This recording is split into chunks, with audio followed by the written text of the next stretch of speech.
Hi, everyone. Welcome back to Lawtina Live. This is my very special guest. Do you want to introduce yourself? My name's Crystal Villarosa. I'm currently at a 1L at Thurgood Marshall School of Law. 1L. How's that going? I know that's like a loaded question. Everybody hates being asked that, right? I had a mental breakdown after LP today. For everybody who doesn't know what LP is, it's the writing class at Thurgood. Mm-hmm. But that's normal. I feel like at least once a week. 1L year you have a breakdown. I mean 2L year too. Yes, but yeah. So where are you from? I'm from Chicago. Ooh. I recently moved to Houston 3 years ago. Okay, cool, cool. Yeah. So how was Chicago? Were you born and raised there? Pretty much. I was born there. I'm a first generation student, so my parents were from the Philippines. They moved to Chicago. They're actually nurses. Oh wow. And yeah. That's so cool. Yeah, so up there, it's freezing. I went there for spring break. It's like 30 or 40 degrees. Right now? Right now, yeah, like That's 30 insane. or 40 degrees. It's always going to be like 30 degrees less than Houston. That's I can't do that. Way to describe it. I can't do that. I'm used to Texas heat. I can't do that.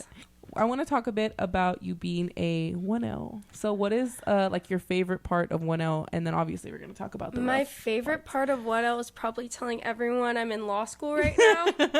That's like the most like basic thing. That? Yeah, but I think it's the like habit of like this new lifestyle. Yeah. What do you mean by that? Well, I've never like went to a school and not work. I've like so like whenever I went to school, I would just focus on school, work, blah blah blah. When you're in law school, you focus on school by itself. And everything. It's its own beast. It's its own entity. It really is. Like whenever I was in undergrad or high school, I was also in a relationship. You can't even do that in law school. No, like no, I so hard to do cannot do that right now. Yeah, that's the perfect way to explain law school. Like it's only law school. I mean, there's some people who do law school and like, for example, like have kids or are married and stuff. I mean, I honestly don't know how they can do it. I don't know. As a 23-year-old, right. Yeah. There's no way. There's no way. I can't. But that's so cool. So that's the cool part of 1L. What is like maybe like the most challenging thing that you've found so far? The curve. The curve is the most challenging thing that I've been dealing with because law school, I got my first C. And same. Never got a C in undergrad or high school. Like, I don't. So I was trying to get used to that.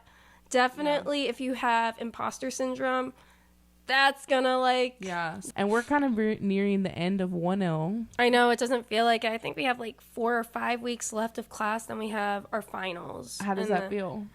I don't know. Like, I'm just, like, ready to be done. But at the same time, I know 5 weeks is going to go by fast. But at the same time, I have no idea. Like, And, well, so I'm a 2L. And for everybody who doesn't know what we're talking about, 1L, 2L, 3L. So that's the first year of law school. 1L, 2L is the second, 3L is the third. So you're in your first and I'm in my second. And it's crazy because, like, just asking you about how your 1L year is going is freaky for me because I was just at 1L. I was just there. You know what I mean? Like, I don't know. And then now I'm going to blink and be a 3L. And it's crazy to me. Yeah, it's so insane. And then you're going to graduate. I know. What the heck? And then you're right behind me, though. Like, I know. It doesn't feel real.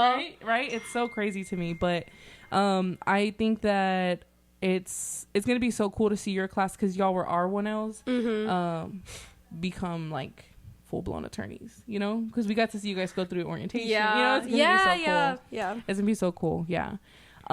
But so I wanted to talk to you. I know we talked a bit about this off the podcast, but you said that you were in a relationship before. And so before we get into it, just like a trigger warning for anybody, we're going to talk about domestic violence. So if you want to skip through it, then feel free. I can add the time stamp where we'll talk about the next thing. But so tell me about that a little bit. What was your experience? So the reason why I moved to Texas from Chicago was I was in a 2-year domestic violent relationship. Dealt with it for my first 2 years of college. So it was something new. That kind of got me into law or the legal field. So after like breaking off that relationship, I finally felt free. I was like, what am I still doing here? Like, I could just move to Houston and do the rest of my undergrad online. Okay. So that was the plan. I moved to Houston, packed my bags.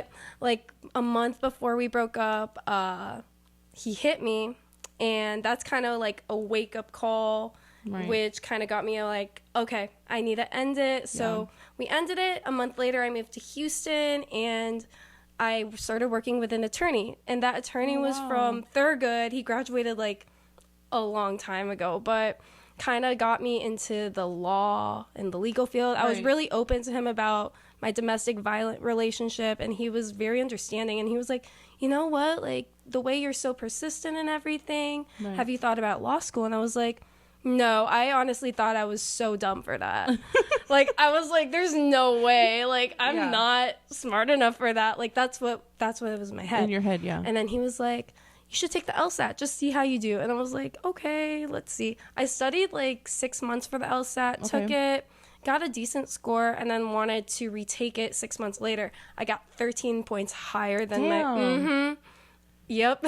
Wow. Yes. Congratulations, first of all. That's for somebody who hasn't taken the LSAT, and especially for someone who's going through the process right now, that is a big jump. That's huge. You know, that's like people pay like thousands and thousands of dollars just to jump up 5 points. So 13 points is insane. Like, congratulations. I think I know it's all over now, but congratulations. Yeah, that's amazing. Thank you. Yeah. I think it's been like $800 of spending the LSAT plus the tutoring. I think I spent like $1,000 on tutoring as well. Like, you have to take that stuff seriously. Oh yeah. Luckily, I took the LSAT, got a really good score, and applied to Thurgood, which is in Houston. I applied to out-of-state schools as well, just to get see other... what's up. Yeah.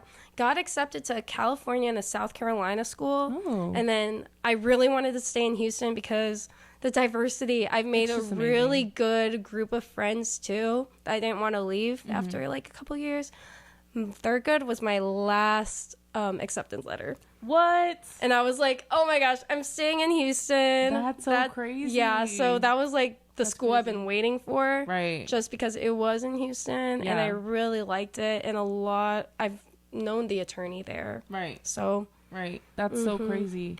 How like interesting, right? Like that's your last application that comes, or your last. It was my last acceptance letter. I think so, like, okay, it's March, right? Yeah, I got my acceptance letter like March a year ago, and it's crazy that I'm almost done with my 1L year. And here you are on a law podcast. I know. You know, like it's your life now. You don't really expect what happens like after a year. Yeah. So if you don't mind me asking, what is something that I guess you can share or inspire in somebody who's maybe going through a similar situation that you were in, and just in general, but maybe even like legally, like the legal field, just a little inspiration, I guess? I think you should just put yourself first. That's my biggest thing ever. Like, no matter who or what it is, it's always going to be yourself, because you can't help anyone else if you can't put yourself first. Right. Especially with school, relationships, especially because if you're not in a good place, like here mentally, you can't really get out of it. Right. So it's just trying to put yourself as a priority, and that's the only way you can make it up. Like, I was in a really, really bad place like before law school, and I did not expect myself to be sitting here today. Yeah. Which is crazy. That's real. But so how do you think, like, I know you said that that's kind of the reason you're here in the law field, but how do you think that shaped you into maybe like how it's going to shape you into the attorney that you're going to be? Do you think it'll influence you? I'm actually going to work with the DA of Houston this summer. Oh, wow. So, congratulations. You got your internship already? Yeah, I got it awesome. During Christmas break. So I don't even have to worry about internships. Right. Just chill. Well, not chill. You're 1-0. But like, study hard, but you don't have to worry about your summer plans. Getting internships is really like hard, honestly, just because a lot of people are applying. I applied for actually I didn't even apply for this job. I went to this random this random interview thing that Thurgood hosts usually, and I just showed up, and then the guy really liked me, and then I got my acceptance and offer on December. Wow. Yeah, congratulations. So that's so awesome. Yeah. To answer your question, with criminal, it's kind of like my situation where domestic violence. I'm going to see worse than that. Right. So it's just like, in interest, I'm still kind of expanding my options still. I really like medical malpractice. Torts is one of my favorite subjects. Cool. So, and litigation. Okay. Yeah. That's so cool. That's, I think that's beautiful, honestly. Like, you let something that was so, like, negative and so rough, like, make it, maybe you're going to be an attorney. You know? It changed your life in, like, the best way possible. I give you props. And me, the best way I could describe what I'm gonna say is like I'm a girl's girl, you know. Like I support women like 100%. Like, super like girl power. So I'm really happy that you're able to share your story and hopefully inspire another woman. Yes, you can do it. Just put yourself first. Break up with him.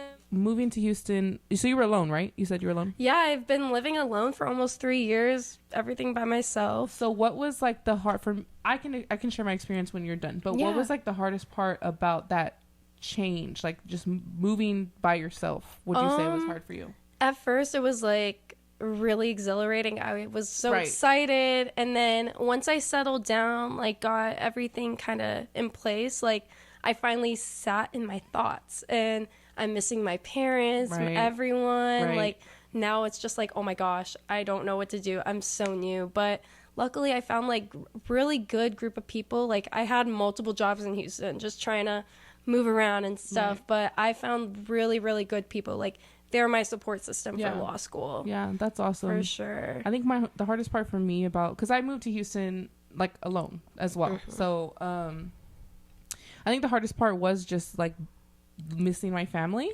I think that was probably the roughest part. And then just like not knowing a single person is crazy. I don't know anybody who's been through that experience like us, they understand that feeling, but it's like you're just alone. Yeah. You know, it's just you. So that's so cool that now you have friends, and it's crazy, right? Looking back from where you came to Houston. I had nothing. Right? And then now nothing. You have friends, you have a community. I have a life here. Yeah. It's crazy. Yeah, a life, like not only a life, but a life that you don't want to leave. Like you have something going on here that is keeping you here. I think that's, it's such a switch up. Yeah, like in Chicago, there was nothing left for me. Like I could have done my undergrad online and just moved to Houston and just Why Houston? Why did you pick Houston? I have family in Missouri City, so I actually visited Houston a couple times before I actually moved here. So I fell in love with it ever since I first visited, which was when I was like 17. Okay. So I've been like really, I had a heart to it. For sure. Yeah, Houston is like its own soul. It has its own soul. It's its own I don't know. I guess it's its own entity. I don't know. What are you most excited about for 2 year? Ooh, do we still have comps? No. Oh, okay, no. That's what I'm excited for. So comps, I think that's like only a third good thing. I think it's only a third good thing. Oh gosh. So I don't know if other law schools are like this, but at the end of 1L year, so every class you have, it's called comprehensive, right? Comprehensive exam. Basically, it's your final. So you have your whole class. And each of the classes 1 year. And then at the very end, you take a comp, which is essentially another final, but it's worth half of your grade.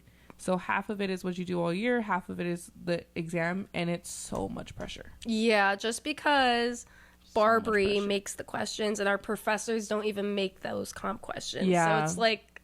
It could be, it's just, I guess it's a neutralizer. Mm-hmm. But yeah.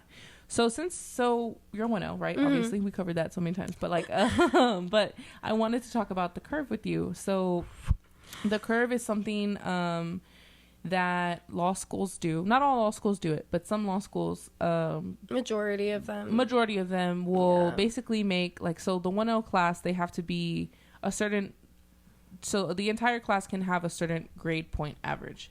Basically, all that means is that some A's go to some students, B's go to some students, C's go to some students, and then D. There's a certain amount that they can give. And whoever doesn't make a certain amount of good grades, they are dismissed. They have to literally leave the law school. And that's so crazy. So how does that feel? You know, I mean, like I'm already pretty much a year out from 1L, so I'm not so like traumatized anymore. But like, how does that feel with like the curve kind of hanging over your head? Like, is it scary or is it like, what is? It's always in the back of my mind. Right. A lot of 1Ls around me, they even think about it too, just because you don't like in the middle of law school, you don't know where you even stand. Right. Yeah. Yeah. Like, I think I have a C in like Civ Pro or something right now, but that's all I know. Like, I probably won't even have that C depending on how I do on the comp. Right. Right. And that's just like it's intense, you know? It is. Like, it's your future that is like hanging in the distance. And I think that's the reason why 1L year is like so stressful, because 2L year we do have a curve. Like, I think somebody has to curve out 2L year, I think. Yeah. But it's not as many as 1L year, and it's not as intense. But yeah, I mean, you're doing great. Yes. You're doing great. I passed all my classes last semester. We're doing good. Yeah, you're doing great. And so we'll talk to the 1Ls right now. If you have any inspiration or any words you want to tell 1Ls, like whoever's watching this, whatever school you go to, what is something that you want to share with your fellow 1Ls? Just compete with yourself. Don't compete with anyone else. Yep. Honestly, I totally agree with that.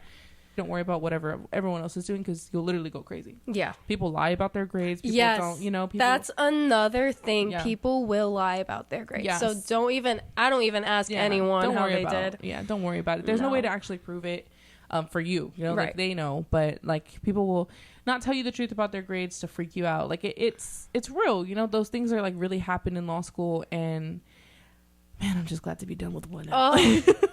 Just 4 to 5 more weeks for me, and then I'll be okay. Done. Sections. So you're section 2. Yes. Top 2, not 2. Every section 2 person is always welcome in this podcast. Yes. I'm just kidding. Everyone's welcome, but section 2 will always be like place in my heart. But so how is that? Because I was in the section before. I know how intense and crazy sections can be. So how is that? How does that go? How is that for you?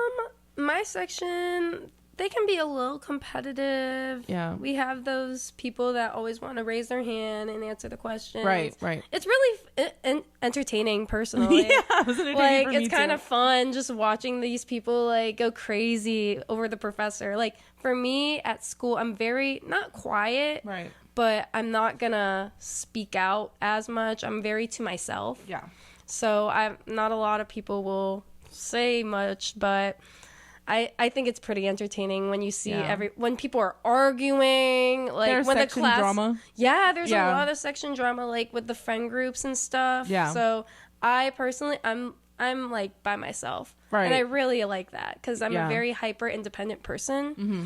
So when I see everyone else like dramatic or even dramatic to the teacher, or they're just like, oh. Yeah. But it's kind of fun. At the same time, it's kind of like scary just because people are like, oh, I'm going to get this like higher grade, or they're very competitive. So yeah, that was my experience too with like my section. Don't get me wrong, I love my section, but we were so close that it was drama, and it was a lot. What is something like not law school related that you're into? I'm a marathon runner, actually. Oh, yeah, that's right. Yeah, we can talk about that. Okay, yeah. So let's tell me about that. How'd you get into that? I've been running since I was in 4th or 5th grade in cross country, continued in high school. Then I ran at Purdue for 2 years, and then I ran at IU for a year. Wow. Moved here, then kind of wanted to still run. I ran 3 marathons already. I ran Hawaii, the Houston one, and Indianapolis. Wow. Yeah. That's so crazy. 26 miles. Dang. Each of them or in total? Each of them. Yeah. Wow. 26 miles each of them. And I've done 4 half marathons, which they're 13 miles each. Gosh. That's so cool. Yeah. I literally walked to her house for this podcast. I was like, hey, let me know when you get here so I can tell you where to park.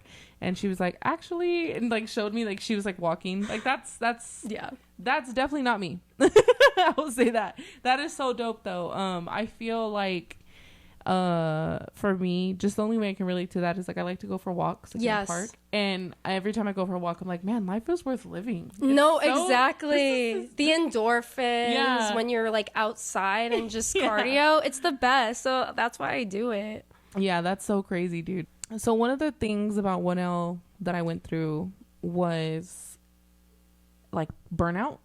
Yes. I was like, after a while I was exhausted, and I was over it. I was just like, I'm done with this. Like, I feel like 1 you're always contemplating quitting, like, at least once a week, you know? Yes, like, you have to at least think you're gonna drop out or you're not doing law school correctly. Yeah, you're not going hard enough. Yeah. But yeah, so have you experienced burnout yet? Or how do you deal with it? I think either last week I experienced it or even this morning. Like, I had a mental breakdown. I was like, I called my dad. I was like, I'm dropping out. I can't do this anymore. I don't want to do law school. I'm so done.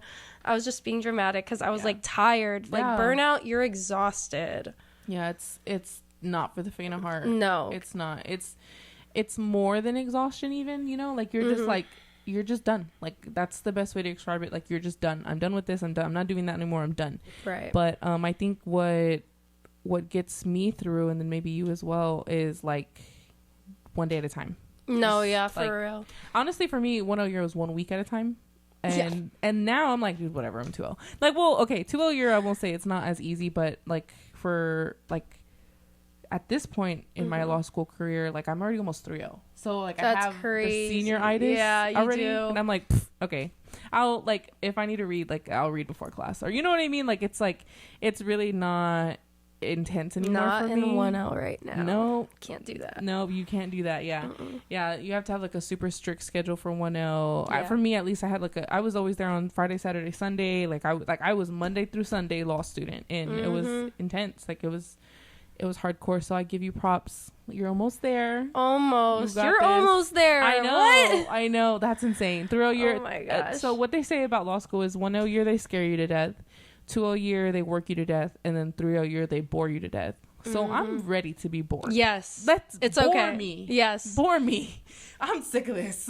Yeah. I'm Filipino. Okay. If you're Filipino, you should know that it's a nursing like thing. Is it really? Yes. Okay. A lot of I didn't know about that. Filipinos are nurses, or Filipinos my age, they'll go to nursing school. Really? So I didn't know that at all. Okay. Yeah, I mentioned it before, but my parents are both nurses. Right. And they like kind of pushed me to be in the medical field. Yeah. I was about to go to med school before this law school thing. That's right. You were pre-med. Mm-hmm. Yeah. I was pre-med for a little bit at Purdue. And then I was like, after the breakup, actually, I was like, why am I still doing all this? Like, let me just completely change from medical to law. Yeah. I really want to have someone who's pre-med, like, not pre-med, medical school. Yes. So come on, because I want to have the debate of like, is law school harder or med school harder? You know what I mean? I have a friend in pre-med. Okay. Or not pre-med. I have a friend in medical school. Yeah, like we can come on here so my we can talk about it. That would be so cool. I never thought about litigating just because this sounds so funny, but as a law student, I don't like arguing. That's the stereotype. Yeah. Everybody thinks that we like to argue. We don't argue. Personally, I do like to argue. But see, like there's different kinds of personalities in law school, and I think that's so funny because it's not like, have you seen Suits? The like it's like trailers and stuff for it. That's like exactly what people are like. You're in law school? Oh, have you seen Suits? They ask me. I'm like, I have, but that's not really like what law school is. Like, no. It is, but not really. Like, how do you envision your life, like with your work-life balance? So I have a job right now. I only work once a week. Okay. It's called Fleet Feet. Okay, what is that? It's a running store. Oh, how awesome! Yeah, so I sell very you. Yes, very me. I sell running shoes, and it's for people that want to start running or if they have been running. Our shoes, though, we sell like, I want to say like from $140 to $170. Oh my gosh. Yeah, per shoe. And wow. If you're an avid runner, you need to get a shoe once every like 4 to 6 months because each shoe lasts like 300 to 400 miles. Okay. So it's like a tire. So you need a... That's cool. I didn't know that. Yeah. It's I kind of... didn't know that. Yeah. So I like... I basically educate like new runners when they come in. They're like, oh, I want to start running. Like, what advice do you have for me? So you're like, I got this. If you're walking, I'll give you a discount. You can definitely come in, but we scan your feet on this like little pad and it tells us your foot size. How cool. Yeah. And so once I find out your foot size, I make you like walk and I can tell whether you like, do you know what pronating is? I don't actually. So pronating is when you're walking inward. Neutral is when you're walking like forward. Okay. So you kind of like fit the person with their shoe. I wonder what I am. Yeah. I should gotta go. Yes. And so we do walkers, runners, gym people, anyone. Wow. So like even if you're new, I love talking to new people because I love giving them advice. Yeah. Or if no one's ever done a marathon before, I love telling them what to do and like give them your knowledge. Yeah. So that's like my outside perspective, but luckily like with that job it's retail, right? So it's not like heavy work. I'm not like dying for it.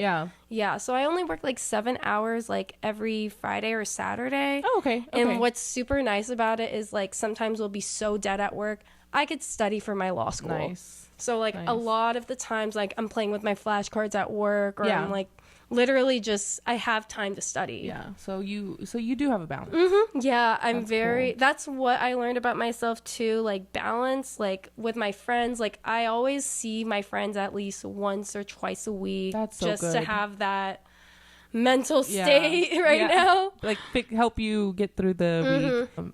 Also something that I'm not really educated on at all is Filipino culture. So tell me about that. What's like what is that about? As a Filipino, they want you to graduate with your bachelor's, get a job, find a husband, and have kids. Okay. That's like the path. That's kind of, I guess that's like the path for a lot of people. And for me, I have been really controversial about marriage just because about the whole divorce thing, being a law student, seeing like divorces. Got exposed to it. Yeah, and I'm like, I don't want to deal with this breakup. I don't want to. So I might be single for a while, but I've also thought about this too. Like, if it's possible, like after I'm practicing, maybe in like 20 years, I'll say 20, maybe I'll adopt. Oh, that's so cool. I really want to adopt, like, even if I'm single, like, that's completely, like, that what I was, so like. Dope. So I come from, like, a Mexican household, right? Yeah. Or, like, heritage. And it's so, like, we're expected to become moms so early. Yes. And young. Same with the Filipino culture. Yeah, I feel like it's common in minority families. But, so my mom actually, she's so sweet. She started to say, instead of like, oh, when you have kids, blah, blah, blah.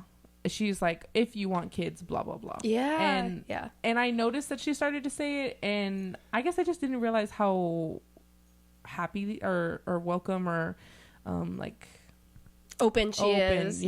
Open she is, and how that makes me feel so much easier being myself, because I don't know if I want kids, but that's okay. You know, just because you're a woman doesn't mean you have to have kids to be still a woman and still have a purpose, you know? I mean, we're gonna be lawyers. Like, we're gonna have a purpose. No, for real. So that's something that is, I guess, that weighs on my mind, just because the legal field is so demanding. It's so demanding. And so thinking about my future self, balancing that with being a mom and being a wife and being all of these things. That's why I said 20 years. 20 years, yeah. I mean, we're so young, right? Yeah. We're the same 23. age. Yeah, 23, Since you're from like more of a Hispanic culture, Filipinos are very similar to Hispanic culture. Really? I didn't know that. Yes. So, well, I'll start off with like words like basura.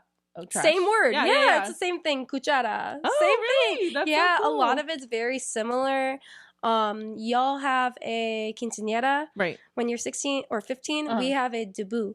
It's when we're 18. So it's like very mixed.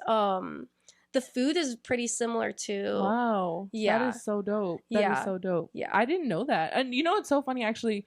Anytime, so my mom, I can show you a photo of what my mom looks like, but my mom actually, when we go out like in the world and like do things, they think she's Filipino. Really? Yeah. They I'm not surprised. Yeah. They tell her that, and then she's like, no, I'm actually like Latino, like I'm Hispanic, I'm Mexican heritage, and they're like, oh, weird. Yeah. I wouldn't have put that. A lot of Filipinos, they say that Filipinos are like the Asian and the Mexican together. Put together? Yes. That's so cool. Because history, Spain conquered the Philippines. Okay. And my last name is Villarosa. Right, I was going to say, that sounds a little Mexican. Yeah. I'm like, girl, where are you from? Yeah, so most Filipinos have that Hispanic last name. I didn't know any of this. Yes. That is so dope. You're culturing me. A lot of people would be like, they would look at my name, like in the interview, they'll expect like maybe a little Mexican girl. No.